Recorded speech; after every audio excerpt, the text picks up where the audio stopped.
Good afternoon, good morning, good evening, everybody. Thanks for listening to another episode of our Conversations on Retail Asset Protection Risk Mitigation series. I'm your host, Brand Elverston. The vast majority of people that listen, Daphne, know me, so I'm not going to waste any airtime introducing myself. But what this is very different for the listeners. Typically, we have guests that are VPs in retail, they're academics. General Petraeus was our guest last August, I think, on leadership and transitioning veterans. We've had Lisa Labruno with Retail Industry Leaders Association. So we have these industry experts. And what I thought would be interesting, again, to the audience is flip the script a little bit. I've been interviewed by the media, gosh, countless times in the last year on the hot topic shrink and all the hype that we're reading in the press that they stole it all to it's not a problem and ORC is a $700 trillion problem and all of these things. And Daphne has interviewed me, I think, a couple times for different articles. And what I found striking is your willingness and really your pursuit to get to the bottom of an issue before taking off with a topic. And that in my eyes is very different. And the willingness to be able to, quite frankly, say something different than what the majority of the headlines are. So when we dig into shrink, what really are the contributors? Why is it the way it is? And is it true? Because shrink by definition is a soup sandwich. So I wanted to interview Daphne. She, guys, has done a ton of research. She's all over the place. Many of you probably have seen her on LinkedIn, at least in my spectrum, other social media outlets. So we'll do an intro with Daphne and kind of get her background, but we are going to interview the press for once. And I know that's odd, but I thought that would be super cool. And I have an immense amount of respect for what Daphne does for the industry. So Daphne, if you would kind of introduce yourself, what you do, your title, and and also kind of give us a background on the media organization you work for and you're an editor for. So anyway, take off with that. Thanks so much, Brand. Yeah, you have actually turned out to be a really important source for me as I report this story because of your level of expertise. And, anyone who's listening who has read my stuff or is interested in furthering my education here should definitely get in touch. I'm senior reporter at Retail Dive. We're a B2B, business publication. I've got some stats here that I actually gathered up because I didn't know them myself. 374,000 subscribers to our email newsletters. So that is, some people read us without necessarily subscribing. Yeah. 387,000 unique monthly visits, 80% are manager level or above, and 100% of Fortune 500 retailers read us. Okay. Awesome. So you've got well over 250,000. Yeah, we're growing. We're little over 10 years old. And we're supported by advertising. So we're still, our links, our newsletters and our links are free to readers. Yeah. Okay. So you have a broad reach and you said all the Fortune 500s are either readers or visitors. Tell me if you could dissect the different, you have Industry Dive and Retail Dive. Because we see both out there and I'm not sure which is which. So Industry Dive is our umbrella. We're, as of a year or two ago, we're Industry Dive is owned by Informa. Industry Dive is the media organization. Okay. And we have all kinds of verticals: utility dive, marketing dive. I should know how many we have, but we're growing fast and we keep opening up new ones. A lot of talented journalists. We just grabbed a few more awards last week for our work. So cool. Yeah. Okay. And I know when we were exchanging comms before this, and you've been in the industry a while, in the media industry.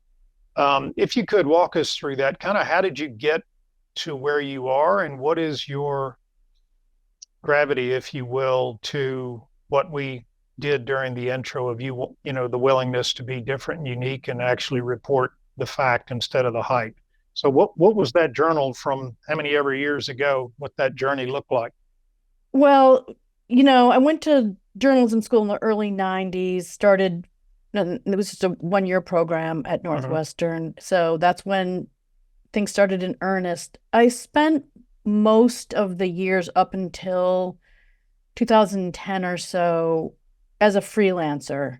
Mm-hmm. And there was a lot of pressure to become a specialist, but I liked covering different things. Yeah. Um, and uh, Basically, I was a generalist. I covered arts, I covered science, I did a lot of really interesting features for magazines and newspapers.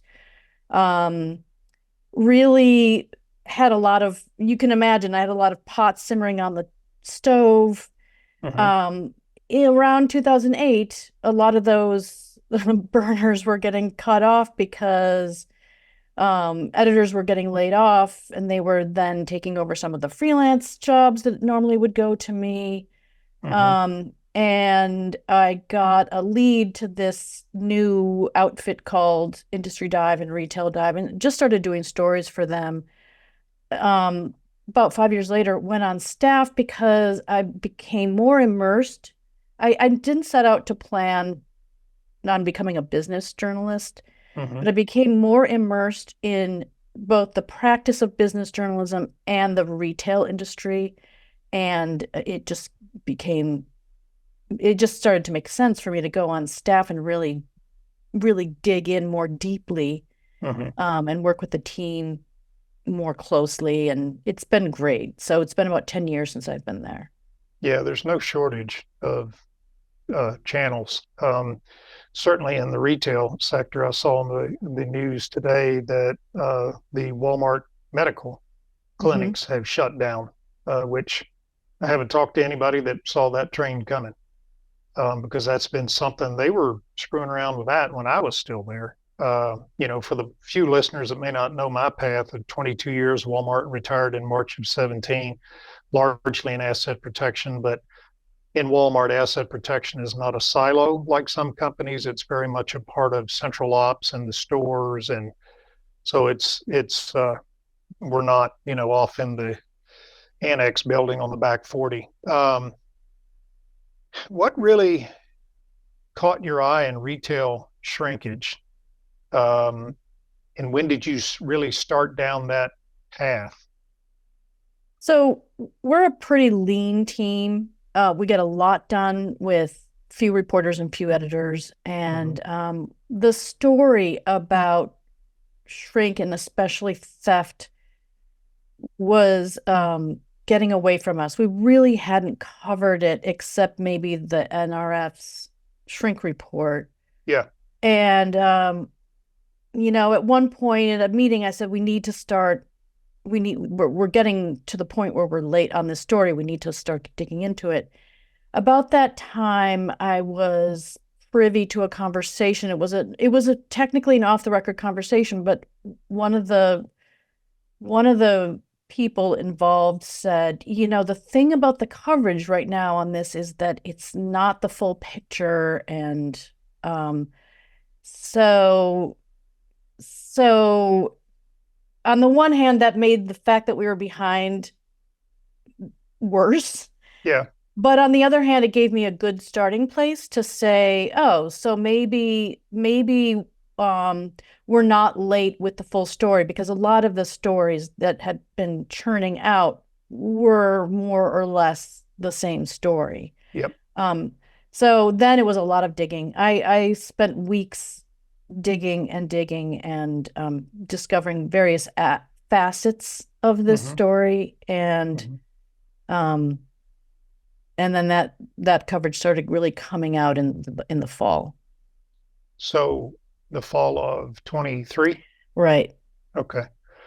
Yeah, because the quarterly um, calls, and it's very rare. So any career asset protection loss prevention guy person will know this.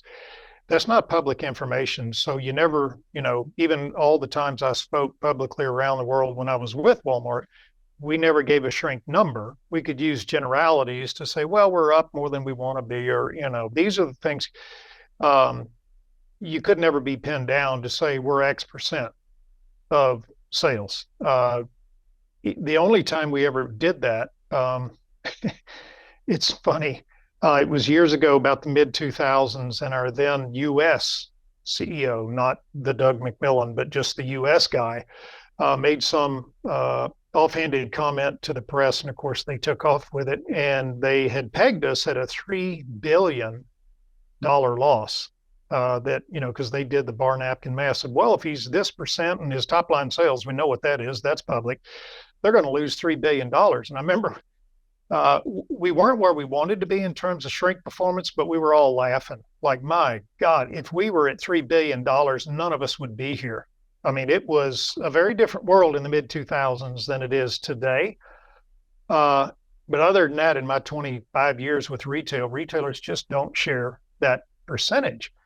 So when it began to raise its ugly head, probably about the time you started dialing in on it, is when the CFOs and CEOs are mentioning it as a significant contributor, if not the contributor, to failing to meet street expectations. That is a shot over the bow that is hitting its target. I mean, if it's that bad and they're mentioning it on an earnings call, it is worse than what they're saying. Because, we never want to. Even then, the picture was incomplete. Yep. And then this sort of annual report from the NRF, when I started to look at the numbers, I have that weird advantage of not being all that comfortable with numbers, which means it has to be explained to me. I need to feel solid about them. Yeah. That means I'm going to live with them longer and interrogate them and reach out and get help if need be. So I interviewed experts in, methodology around surveys, and more than one told me you need to get some of the raw numbers. And of course, NRF wasn't going to give me that. Yeah. But it told me that the numbers were not necessarily based on hard science. Assessments. Yeah. Yeah, it's not science. Yeah. Not at all. It, in all the conversations you and I have had, and again, this is not news to anybody on the call, and it's funny you say, so our CFO, CEO, of course, understandably, they're not in the soup at troop level. So the mechanics of shrink, even in my past, were not clearly understood outside the bubble of asset protection. That they thought, well, it's one of those switches on the wall. You can flip it, and instead of being a 3%, we can be a 1% next year. Just go fix it. And anybody that's spent more than a day inside the four walls of a retailer knows that it does not work that way.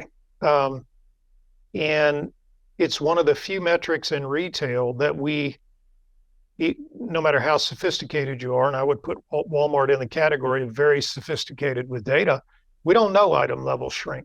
If Daphne came to us and said, I want to know the shrink dollars and percent on Samsung S24 phones, we don't know. We have approximations, and that was one of my team's responsibilities. The data analysts, very smart, bright, way over my head in terms of analytical competence. They could dumb it down for me, but at the end of the day, it's a guess. You take, several different components, throw it in the blender, put an umbrella on it, and you call it, here's what we think. Directionally correct used to be the cool term, but we don't know at the end of the day. The financial loss at store level, the financial loss probably at department level, so electronics, HBA, toys, jewelry, sporting goods.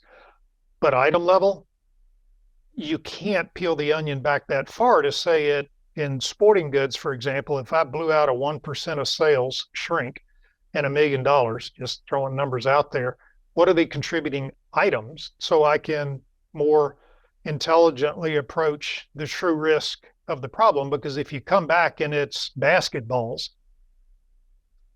that raises a flag, because not too many basketballs get stolen unless maybe you're Dick's Sporting Goods. But in my background in a general merchandise retailer, nah.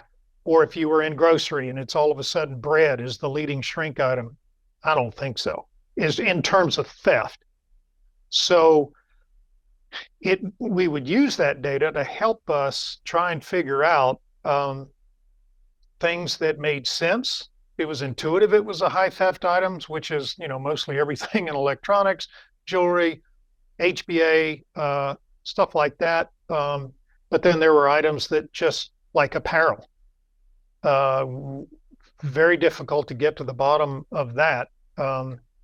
So anyway, you're right. And I really appreciate your timing was perfect when you contacted me to talk through that, because that mischaracterization exists even inside the retailers. That there are executives that, you're kidding me, we don't know the item level shrink? No. Well, I can tell you within 3 seconds after a tube of toothpaste hit the scanner plate in Shenzhen, China, and I can tell you everything you want to know about sales, but shrink, damn if I know. It's an aggregate guess. You probably won't be surprised to hear that some people got upset about some of my coverage, and especially the sort of debunking of the big fat numbers that have gotten tossed around. Yeah. And that always interests me. I mean, journalists are skeptical usually by nature. Sure. And curious. Yes. That's a good combination when you want to find something out, to be skeptical and curious, because you're not going to settle for easy handouts and press releases. And big, fat, shiny numbers. It doesn't mean, though, that I feel like, even though we definitely sort of uncovered the unlikelihood of a couple of numbers that had been put out by the industry, it doesn't necessarily mean that we debunked the idea that theft is a problem in shrink. It's a problem. I'm not denying that either. It's a huge problem. The differentiator is it the problem? Is it the problem? And so many other things have gone on in retail at the same time as what some people see as a rise in theft. There's also some, as you know, in many areas, theft has actually gone down. So it's that alone is complicated, but there's omni-channel and, just e-commerce and returns. Once my story started coming out, I hear from the returns guys who are saying it's the returns that are the problem. Mm-hmm. The cargo guys say it's cargo that's the problem.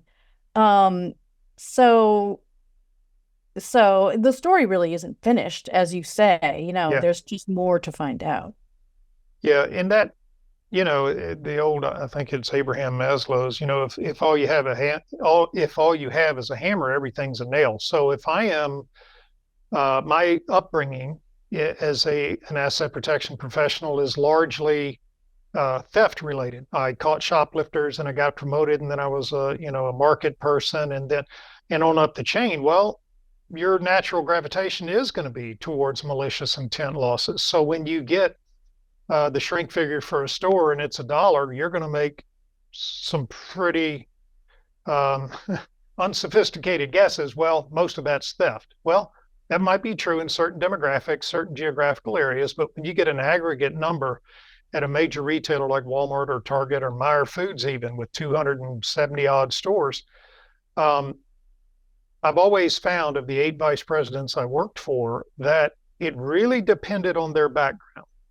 And we ebbed and flowed like all retailers. So when I joined Walmart in 95, my first job at the home office was to create a role called the Merchandise Systems Coordinator. And in true Walmart fashion back in the day, one person was assigned to all 90 odd retail departments to solve shrink. Now that staff is probably 50 or 60. But it was that malicious intent. The vast majority of what I did was product protection, repackaging stuff. EAS became a thing back then, so we started doing that.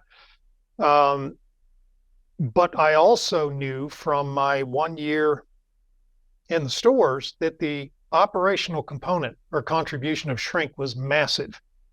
There were so many gaps in the non-malicious space that if you took the time to truly understand retail ops and not just say they stole it, hang on a minute.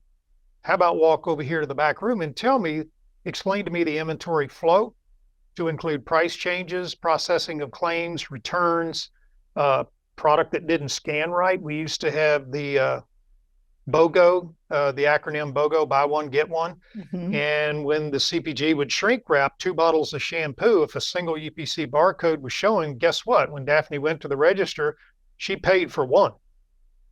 It wasn't whatever the price should have been. So we were dealing with all sorts of things, and all of that's non-malicious. P&G is not sitting up in Cincinnati saying, how are we going to, cause the retailer shrink?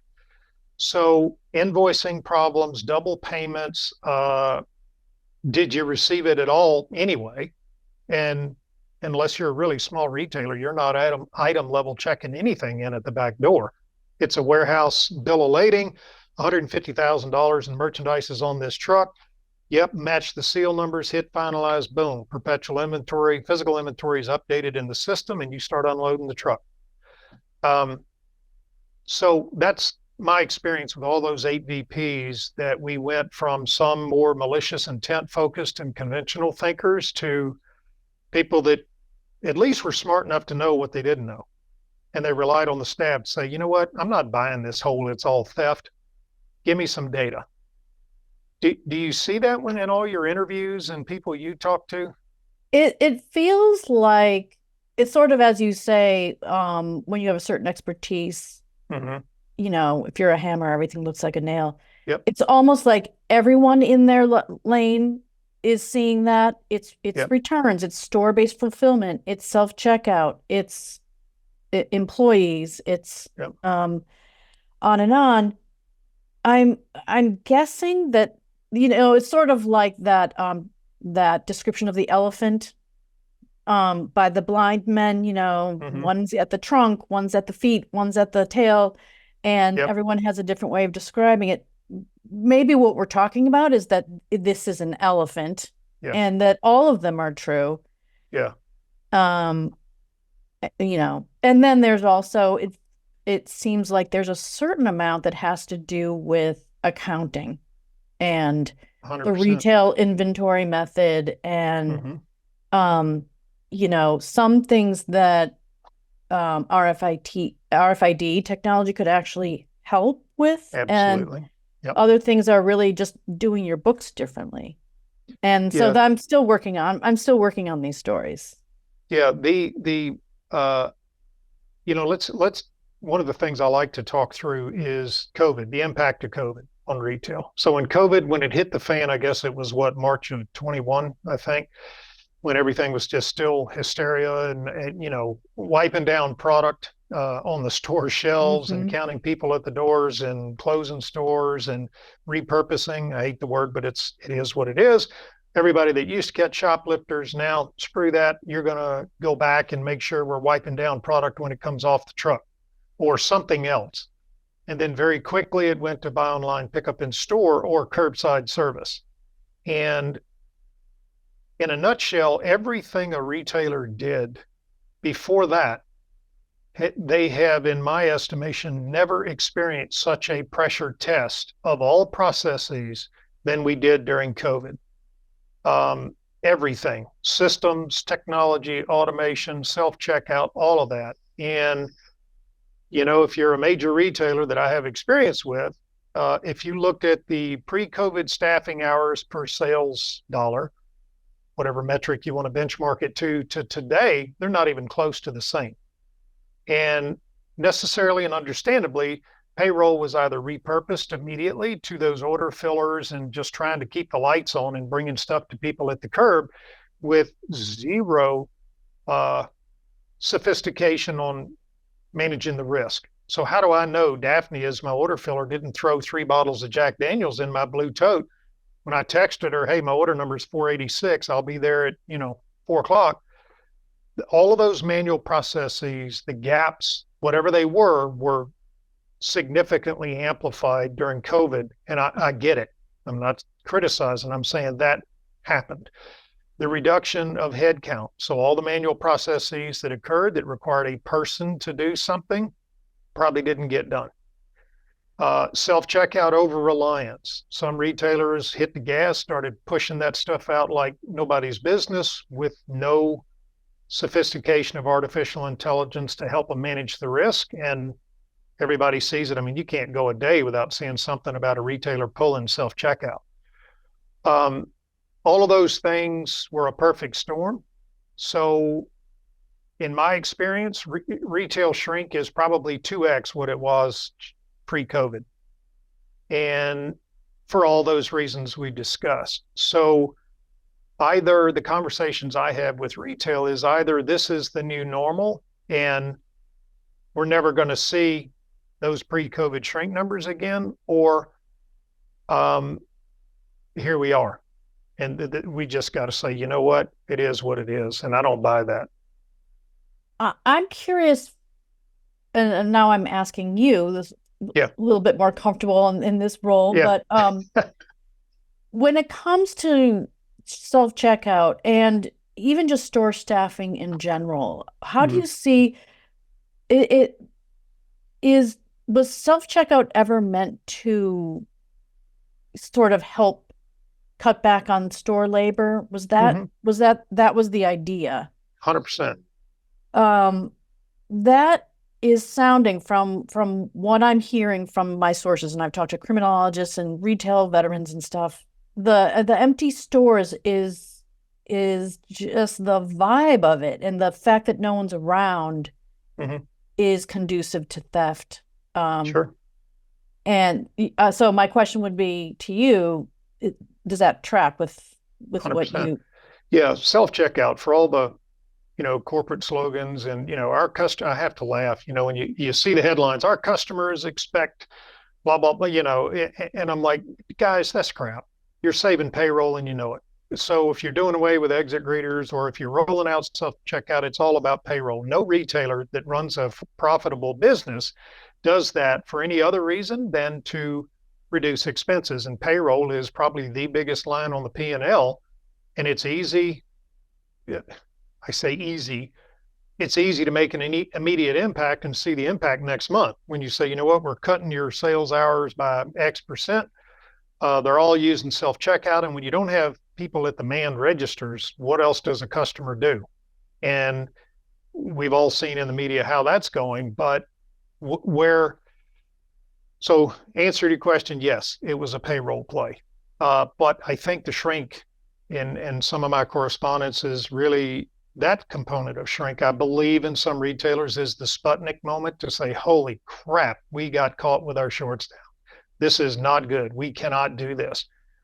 But I also, obviously I don't have this information, but for any retailer that rolled out self-checkout with some sort of a sophisticated, not a homegrown guy sitting in the back room with a camera watching people, I'm talking about artificial intelligence on the caliber of, say, Elverston, to be able to mitigate that risk, to me, good luck if you don't have that to help manage those risks. So there'll be a balance. But the shrink contribution of self-checkout is significantly more than manned lanes.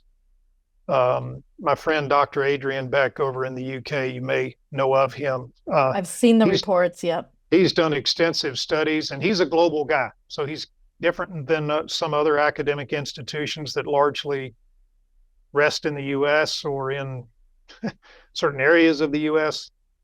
It's a common problem with the autonomous checkout. And is that more well recognized in Europe? Because 6 months ago when I was asking these questions, I saw his reports. When I started asking these questions, people said, oh, anomalies, those are anomalies. People are not scaling back on self-checkout. And Yeah. really in the last couple of months, that's changed. The tone has Yeah. changed. It's just in my mind, the tolerance for a retailer. If I'm Tesco and I'm the VP of asset protection for Tesco, there is a tipping point. Everybody has their selling price set another way, and there'll be a percentage of shrink that's like, holy crap, we cannot ignore this anymore. So yeah, up until Everseen came on the scene, in my personal experience at Walmart, we didn't have a good way to go to the execs and say, we are losing X. We can't do this. And we had the weight scales, that was the best we could do. That, when Daphne scanned a gallon of milk, she put it on the bagging well, and it weighed it. And if it didn't weigh 6.2 pounds by the item file, and it caused more problems than helped us manage risk. So largely those features were turned off. And then until we got Everseen in, turned it on blind in stores like any retailer is going to do to really get the problem assessed, it was a holy crap moment. And at the time, our U.S. CEO at the time, how can I phrase this? It's basically, we've got to have this before we go too much farther down the road on self-checkout. Otherwise, you're running blind. Now, what we found years ago, Daphne, to your international question, when we went overseas, we went to 5 countries, 23 different retailers on a 10-day trip. I say we, it was about a dozen of us, finance guys, tech guys, privacy, regulatory compliance, a whole herd of people, and very uncharacteristic for Walmart to spend that kind of money, but we did. And what we came back with was, as we observed all of those autonomous checkout configurations in all those countries, the attentiveness of the pay station attendants was far better. Because we were in street clothes, jeans, cutoffs. We didn't know name badges, nothing. They didn't know who we were. And we just went in and shopped like customers. And every country we went to, it was clear that pay station attendant's duties were executed to a much higher degree. They weren't sitting on their iPhone. They weren't screwing around trying to plug in a fan. They weren't, sweeping 6 aisles over. They paid attention. They engaged with customers. Did you get any insight into why? Is it because they were paid better? Is it because they're not as afraid of a confrontation? And that was 2012, maybe. So everybody, I'm sure some listeners are like, well, that was 10 years ago, Brand. Mm-hmm. We have violence, which is out of control. We have people that just soon shoot you than look at you if you stop them for walking out with a bag of potato chips. Yeah, it's a different world. But there is a balance underway now, and you're seeing that. And frankly, I'm glad, because, as the LPRC will tell you, it's not rocket science. If you don't have people on the sales floor engaging with customers, like Marvin Ellison said, CEO of Lowe's, I know the secret, quote unquote, he said, of reducing shrink. It's called people on the floor. If they're not there, then what is to stop some crackhead from coming in and loading up a grocery cart with, at Lowe's, expensive tools, $10,000 in tools, and walking out the door? Nothing. I've heard the same thing. And one guy who spent a lot of time in the 80s as a store manager was saying, it's not even the confrontation. It's the sort of, we just saw each other, I'm here, I know you're here, just that sort of, which again can't be measured. You would have to. You don't have that. You don't know. And deterrence does matter. That was the whole logic of the EAS pedestals at the door. You'd walk in, and if you were a crook, you'd look at them and say, "Ah, crap." Not anymore.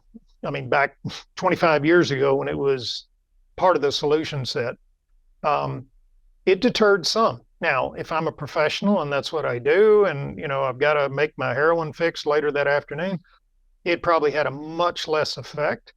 But at the end of the day, crooks don't like people.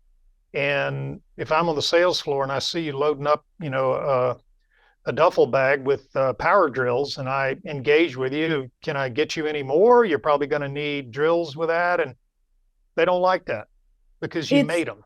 It's another way of sort of saying, potentially, and you can tell me if this is if I'm onto something here. There's less friction for thieves maybe and more friction for customers because any of Yes. the self-checkout is often a friction point. Mhm. The inability to find someone to help you is a friction point. Um, Use that phrase. That's very well said. In the strategies we're employing today to react to the unprecedented shrink levels, we are causing more friction for honest customers than crooks. If that weren't true, shrink would be plummeting. It's settling right. down. If you listen to the last quarterly calls from all the retailers that were saying, holy crap, 2 quarters ago, now they barely mention it on the earnings call. So one of two things is true. Either, they've come to terms with it and said, well, you know what, that's cost of doing business, or maybe they had better intelligence over time. They're figuring, you know what, it wasn't that. We had some significant supply chain hiccups in our distribution network, and we found a billing error through SAP that was double billing on these products, whatever. But, if a retailer 2 quarters ago says the reason we missed street expectations was because of theft, and 2 quarters later, they barely mention it, I'm like, dude, theft was not your problem. I've noticed it. I've heard a It was couple of not. mentions that it's Yeah. improving, Yeah. moving away from it. Well, in the flip side of that, and then I want to kind of move into some other areas, but the tragedy of that is I always knew as the primary staff director for 20 years at Walmart, um, asset protection, was that when shrink numbers were high, that's when I could get money. They were more willing to say, all right, how much do you need? It wasn't a lot of money. It was still money for more padlocks and a lock and showcase and off-duty cop at the door. It wasn't like, here's $80 million to go to MIT Media Lab and start playing around. It was not that. But when the shrink calms down or the leadership, you know, uh, becomes, defeated and says, you know what, I guess that's just the number we deal with. That checkbook slams shut like a bank vault. And you're back to spider wrap, lock and showcase, all the stuff you correctly said, Daphne. 99% of your customers are honest. Those conventional theft deterrent measures affect 100% of your customers. Mm-hmm. And when you don't have people on the sales floor and everything is leaning heavily towards autonomous, you're amplifying the friction because Daphne now has to stand in front of, the liquor cabinet for 45 minutes waiting for some clown to show up with a ball of keys. It's amazing how waiting for whatever 4 minutes maybe to Mm-hmm. get to your deodorant or whatever Yep. can feel longer than 2 day shipping. That feels like Yep. a problem for stores. Well, they have options now. They don't need Yeah. to wait. And so sales, it'd be really interesting to see sales year over year impact because, well, let's call it the early 2000s. Yeah, I can't remember the date on the wall when Amazon came out, but customers have more options today than they have ever had. And so you're right. I'm not going to wait. If I go into Walgreens or CVS or pick your retailer, Walmart, and it's locked up and I don't have to have it right now, like for dinner, screw it. I'm walking out the door hitting one click buy on Amazon and it's at my house 2 days later, or if I'm a Prime, next day. Why would I go through that frustration all the while the retailer sales are going down? So my point being, I feel for the loss prevention, asset protection professionals out there in terms of getting investment money, because as the hysteria calms, that means the checkbook closes and you're back to clunky mechanical crap that affects 99% of your customers. So, Brand, who's going to figure it out? Because I remain curious about Yeah. this. I feel like there are so many facets to this story, and I'm still trying to peel away at that onion. But Yeah. I'm very dependent on people who are actually know about it. Yep. It's two names I'll throw out there, and my phone will probably light up after I say it, saying, why didn't you mention me? In the retail space, it's Joe Call at Macy's, because Joe Call is the leader in RFID as a shrink visibility tool. And he's a career LP guy, and he is admitting openly, wow, I am finding out things that I did not know about sources of shrink and where stuff is going, or did I ever get it. Another one is Paul Jekyll at Meyer up in Grand Rapids. Paul is a former Walmart guy, operationally grounded, and he understands store processes probably better than most, understanding that, all right, wait a minute, we never got it, or we didn't do the price change right. You fat fingered the quantity on the price change, it miscalculated the retail adjustment, and therefore there's your shrink. So those are two names off the top of my head. They're more out there. So for the listeners, there are more out there. But that's when you ask who's going to change it, it's going to be those guys, because those guys will be the ones that go to Euroshop or Eurosys in Europe, like I do every year and have for years, and see that nascent technology that is frictionless because it's a SaaS solution that sits on an existing camera network, and it can tell you X, Y, and Z, and the honest customer never even sees it. It's going to be those guys, because they'll get the application to say exactly what you so nicely said was, the friction is more for the honest customer, unfortunately, not the crook, because they're going to get it one way or the other. They just go in with a crowbar. Joe Cole, I have actually seen, because he gave a great presentation at NRF in January. Mm-hmm. He's definitely an evangelist for RFID. Mm-hmm. But the picture he painted, the specific picture that he painted at Macy's of covering all the entrances because they had miscalculated that you need the entrance near the Ralph Lauren covered, but not necessarily upstairs where the parking lot, where Yep. So he covers all the entrances, doesn't skip any. That made a huge difference. And his discovery that a lot of his problem was his own employees, including people that they thought were years long, decades long, trustworthy employees. I felt like he was a little bit heartbroken by that. Yeah. Well, I admire the fact he's an industry professional with a great reputation, and he's willing to say it. Yeah. A lot of people are like, oh, that's crap. It's crooks, and this is what they do, and they're about as open-minded as a stop sign. I'm like, dude, slow down. The retail today is way different than it was 10 years ago. But when he'll be the guy, Paul will be the guy. And I'm not saying other retailers aren't doing cool things. They are. But we got to get to the Sputnik moment, is when is the sting hard enough that the board of directors of a major company says, look, we don't understand what's going on, but you better fix this crap, because we ain't giving away $10 billion of annual sales because you can't figure it out. So what is it you need? And it can't be padlocks and the malicious intent stuff. So, because that NRF study, I filled it out for Walmart for 20 years, and it's pure speculation. Most of it. I mean, we knew our numbers, but we either couldn't release it or we'd make it so vague it was kind of relative. But we always knew that our data was telling us that the investigations we worked, internal versus external, the internal individual case values were 10x that of a shoplifter. Wow. Now, is that true now? Don't know. Mm-hmm. But to your point, when we would go, and the reason it was 10x was because they were on the clock and they were there 5 days a week or whatever, and they'd been there for 20 years, and they'd been scarfing $100 a night out of the cash office, or product was going out the fire exit in the back room on receiving. I don't know.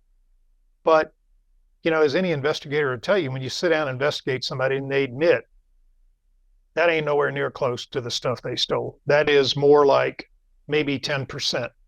So if Daphne admits I stole $10,000, she's probably good for $100,000, but you can't prosecute on speculation. So yeah, the internal is a huge component of that. And I individually, and I can speak for myself, never subscribe to the 60-odd% of every retail shrink dollar is theft. The combination of internal, not in aggregate. Again, certain stores, sure, might be 80% in some dumpster fire stores, but in aggregate at a corporate level, knowing everything I knew about the gaps in the operational processes, I'll buy it. How much do you think that NRF report influences retailers back? Major. I used it because that's all we had. And I sent our Walmart data in, and there's 100 and some odd retailers that actually participate in it. That's all we had. So when I needed to go to finance for an ROI calculation and say, I know blah, blah, blah, that's all I had. And if it was an external study from NRF, who, it's objective, it's coming from the retailers. They're not, massaging it and doing anything weird. That's what we use to help us get over the finance hurdle for them to say, no, you got to, we got to be, if hurdle rate's 11%, you got to be at 80%. And I used it all the time. And good, bad, or indifferent, that's all that was out there. But the problem is not the study. The problem is retailers simply don't know. Even if I could tell you. The study does make it sound like they know. You were aware of the limitations of the numbers, but yeah, it sounds like it possibly could be its own feedback loop. Yeah, you're right. You're 100% right. It's very convincing. Not unlike other areas of our society that, the loudest guy in the room is the one that's going to convince you. It doesn't mean he's right. It just means he won't shut up. And again, to a degree, back to, what's your pedigree? If you're more law enforcement oriented, you're even more convinced. If you're an operator, you're very skeptical and you're saying, that's crap. If I shrink out, I don't know, $5 million in this store, there's no way in hell somebody walked out of my doors this year with $5 million in merchandise. I just don't buy it. So it kind of depends. And I've had the privilege of being in the industry now almost 30 years, and I've seen the mark change from it's all theft in the late 90s, and that's largely what we did, to the early days when, I shouldn't mention names, but when we got a new VP in the Asset Protection Division and things changed because he came out of store ops, and it was way bigger than theft, almost ditch to ditch. And then, it kind of ebbed and flowed. And over that time of those 8 VPs, it was a mix. But what was always the hamstring was, we don't know. I could not go into an executive and ask for $80 million, which, Walmart, that's hardly a rounding error. But if you needed $80 or $100 million to go do something, I had a really tough time convincing them I knew what the hell I was talking about, because there were estimations on estimations on estimations.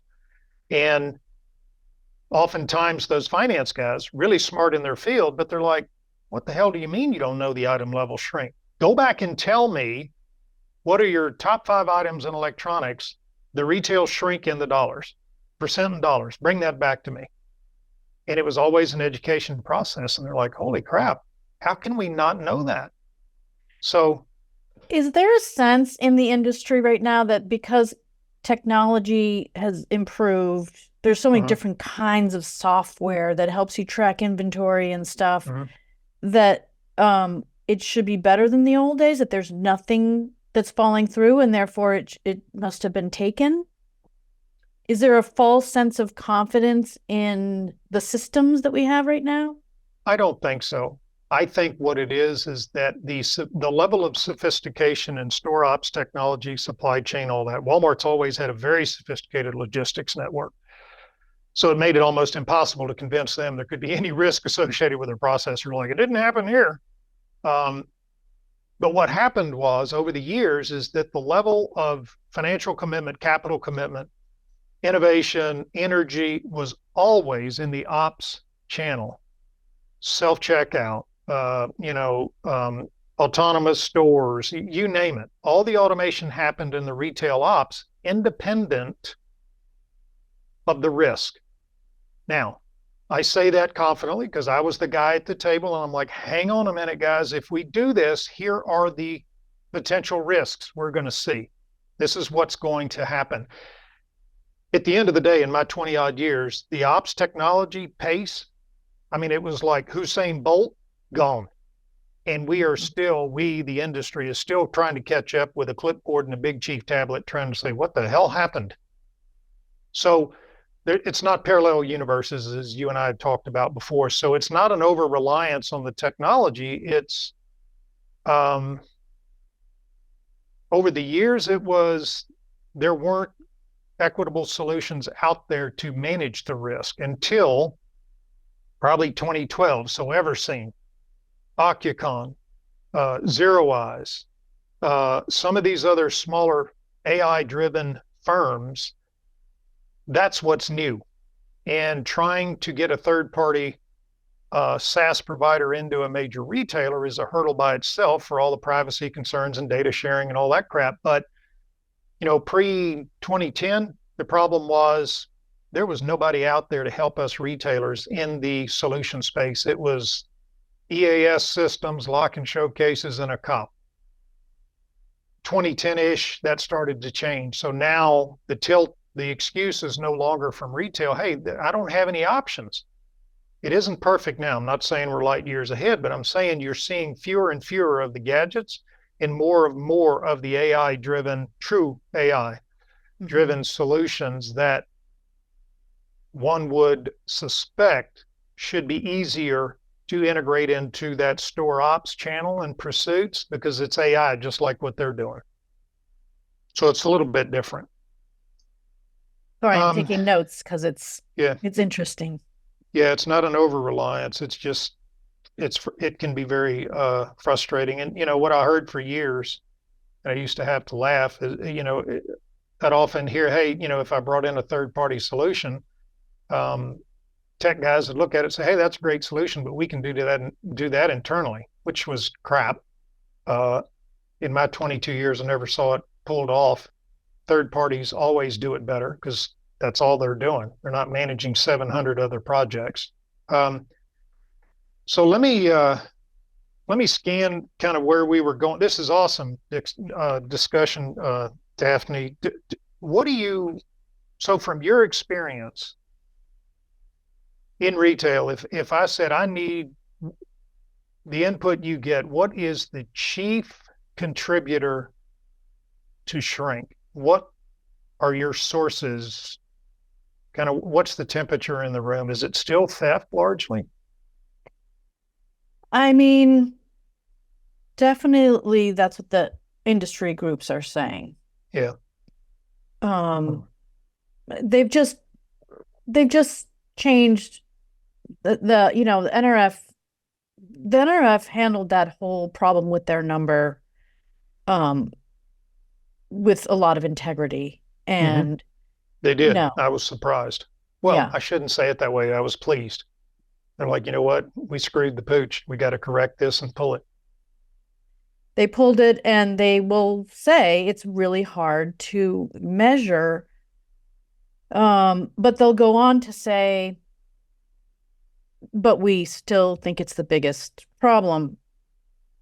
My problem and I've had discussions with more than one industry group on this. So the industry, it's not just NRF, it's other industry groups too. Sure. Are really dialed into this. And they just want me as a reporter to take their word for it. And I just can't. Yeah, you shouldn't. That's what makes you unique. That's why you're on here and not some other reporter I've talked to that's just like, it's all theft. I'm like, short interview, dude. I'm not interested if that's where you're going. It's to be fair, it's tough because the industry groups and the experts that they have there should be reliable. I think it was that first source who said there's more going on here than what we're hearing that gave me a clue that there's more to the story. Yeah. And then it's not that hard to find experts to tell you there is more going on, and it's super complicated. So I don't know until I find the source who can tell me.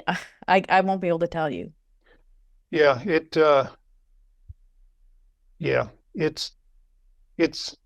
the component of being able to identify item level shrink has not changed since I walked into Walmart in 1995. So that's 30 years. Does the data exist?